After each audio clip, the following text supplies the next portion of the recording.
Subscribe नहीं करोगे तो समझोगे कैसे। Hello friends, my name is Akhil Chaudhary और आज हम बात करने वाले हैं एक छोटे से टॉपिक जिसमें हम डिस्कशन करने वाले हैं ईयर के बारे में। सबसे पहले हम बात करेंगे financial year, then calendar year, उसके बाद प्रीवियस ईयर और उसके बाद फिर असेसमेंट ईयर। तो आज हम इस चारों ईयर के बारे में बात करने वाले हैं। तो सबसे पहले हम बात करते हैं फाइनेंशियल ईयर का। आप लोगों ने फाइनेंशियल अकाउंटिंग पढ़ा होगा, तो फाइनेंशियल अकाउंटिंग में आप लोगों ने पीएल बैलेंस शीट जरूर बनाया होगा। तो जब भी आप पीएल अकाउंट बनाते हैं तो वहाँ आप लोग लिखते हैं trading and profit and loss account for the year ended कितना, वो एफवाई में ही आप लोग लिखते हैं। जैसे कि 1 अप्रैल 2020 टू 31 मार्च 2021। तो वहाँ हम क्या करते हैं, फाइनेंशियल अकाउंटिंग में हमेशा हम फाइनेंशियल ईयर का ही यूज़ करते हैं। तो ये कॉन्सेप्ट वहीं से लिया गया है। 1 अप्रैल से स्टार्ट होता है और 31 मार्च को जाके ये ख़त्म हो जाता है। और ये हमेशा 12 मंथ्स का ही एक टाइम फ्रेम होता है।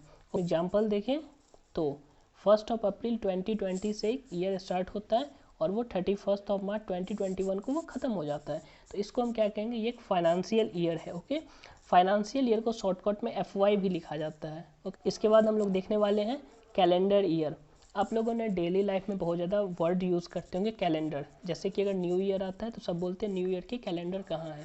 कैलेंडर ईयर क्या है? कैलेंडर ईयर एक ऐसा ईयर है जो कि 1 जनवरी से स्टार्ट होता है और 31 दिसंबर को जाके ख़त्म हो जाता है। ये भी आपका 12 मंथ्स का एक टाइम फ्रेम होता है।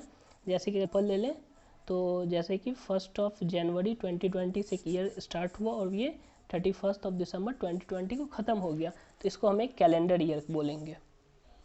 तो चलिए अब हम बात करते हैं previous year as well as assessment year की। ओके, तो इसका कॉन्सेप्ट आप लोगों ने कहाँ देखा होगा, ये आप लोगों ने देखा होगा इनकम टैक्स में। जब भी आपने डायरेक्ट टैक्स मतलब आप लोगों ने इनकम टैक्स पढ़ा होगा तो इस दोनों ईयर के बारे में आप लोगों ने ज़रूर सुना होगा। और स्टार्टिंग में कुछ कन्फ्यूज़न होते हैं इस ईयर के बारे में कि प्रीवियस ईयर क्या है, असेसमेंट ईयर क्या है, अगर प्रीवियस ईयर ये है तो इसका असेसमेंट ईयर क्या होगा। तो चलिए सबसे पहले हम देखते हैं प्रीवियस ईयर के बारे में। ओके, प्रीवियस ईयर के बारे में सेक्शन 3 में बताया गया है और असेसमेंट ईयर के बारे में सेक्शन 2(9) के बारे में बताया। इस दोनों कॉन्सेप्ट को हम एक साथ पढ़ेंगे क्योंकि प्रीवियस ईयर और असेसमेंट ईयर ये दोनों कॉन्सेप्ट आपस में जुड़े हुए हैं, वो आपको आगे पता चल जाएगा। ओके, प्रीवियस ईयर क्या होता है? The year in which income is earned. Okay, ये क्या कहना चाह रहा है? प्रीवियस ईयर हम उस ईयर को कहते हैं जिस ईयर में आप इनकम कमाते हो। ओके, और वहीं अगर हम बात करें असेसमेंट ईयर की, तो असेसमेंट ईयर हम ऐसे ईयर को कहते हैं जिस ईयर में, ओके, असेसमेंट ईयर एक ऐसा ईयर है जिस ईयर में हम क्या करते हैं, हम टैक्सेबल करते हैं। किसको टैक्सेबल करते हैं? तो जो हम प्रीवियस ईयर में इनकम को अर्न किया हो। ओके, तो अब इस दोनों का आप समझेंगे। प्रीवियस ईयर कौन सा हो गया? जिस साल आपने इनकम कमाया हो। ओके, असेसमेंट ईयर कौन सा हो गया? जिस साल आप उस पर टैक्स दे रहे हो। कॉन्सेप्ट को हम एक चार्ट की मदद से समझते हैं। सबसे पहले यहाँ आप देख रहे होंगे मैंने 2 ईयर का एक टाइम फ्रेम लिया है। ओके, सबसे पहले आप देखेंगे तो ये हो गया एक ईयर 2020 से 2021 और ये हो गया आपका 2021 से लेके 2022। तो ये जो ईयर है 2021 टू 2022, इसमें आपने क्या किया, आप इनकम अर्न की, आपने पहले पैसा कमाया है। तो जिस साल आप पैसा कमाते हो उसको हम क्या बोलते हैं? Previous year.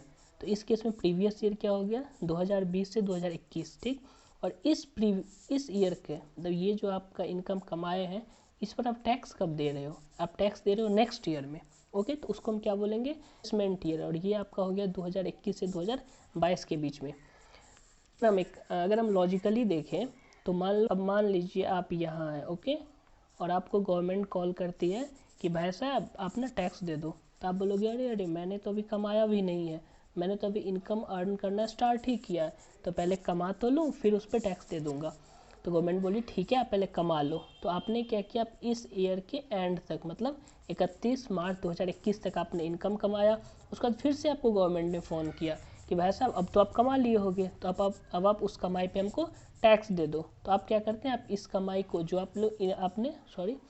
आपने इनकम अर्न किया उसको आप एसेस करते हैं और करते हो टैक्स देते हो। तो आप पहले इनकम एसेस करते हो फिर उस पर टैक्स एसेस करते हो, तो इसीलिए इसका नाम क्या है? Assessment year. तो प्रीवियस ईयर क्या हो गया? The year in which income is earn. आप जिस साल इनकम कमा रहे हो उसको हम क्या बोलेंगे?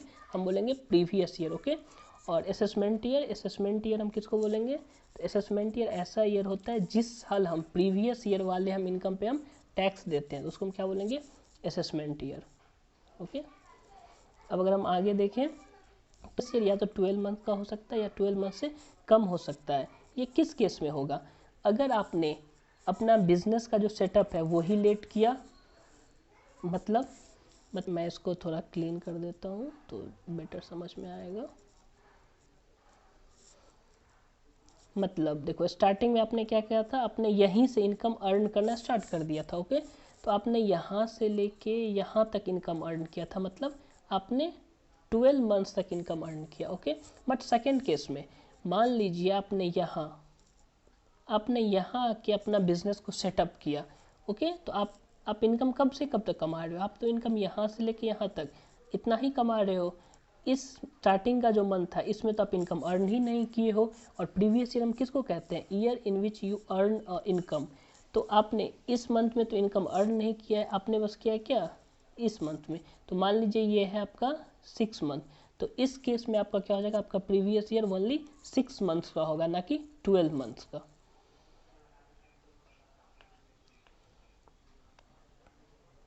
तो ये आप लोग समझ गए होंगे कि प्रीवियस ईयर या तो 12 महीने का हो सकता है या उससे कम भी हो सकता है। और होगा तो डेट ऑफ सेटअप से लेके, जैसे कि आपने जिस दिन बिजनेस एस्टैब्लिश किया उस दिन से लेके 31 मार्च तक, जो कि मेरे एग्जांपल में 6 मंथ का आया था। ओके, और अगर हम दूसरे साइड अगर हम देखें तो एसएस में ऑलवेज आपका 12 मंथ्स का ही होगा, क्योंकि आपने इनकम तो पहले ही कमा लिया है, उस पर तो आपको टैक्स देना है, तो वो हमेशा 12 मंथ्स का होगा, जो कि स्टार्ट कब होगा? 1 अप्रैल से, और ख़त्म कब होगा? 31 मार्च को। हमने चारों कॉन्सेप्ट को देख लिया। अब जल्दी से एक रिकैप कर लेते हैं। सबसे पहले हम बात करते हैं फाइनेंशियल ईयर की। तो फाइनेंशियल ईयर एक ऐसा ईयर होता है जो कि 1 अप्रैल से स्टार्ट होता है और 31 मार्च को ख़त्म होता है। ओके, ये हमेशा आपका 12 मंथ्स का ही होगा, और इसको शॉर्टकट में क्या लिखते हैं? FY लिखते हैं। ओके, कैलेंडर ईयर एक ऐसा पीरियड है जो कि 1 जनवरी से स्टार्ट होता है और 31 दिसंबर को ख़त्म होता है। ये भी आपका ऑलवेज क्या होगा?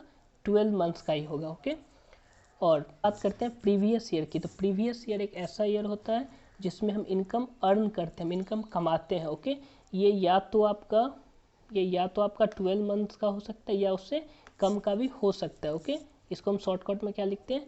PY। Okay, previous year. और अब हम लास्ट में बात करने वाले हैं असेसमेंट ईयर की।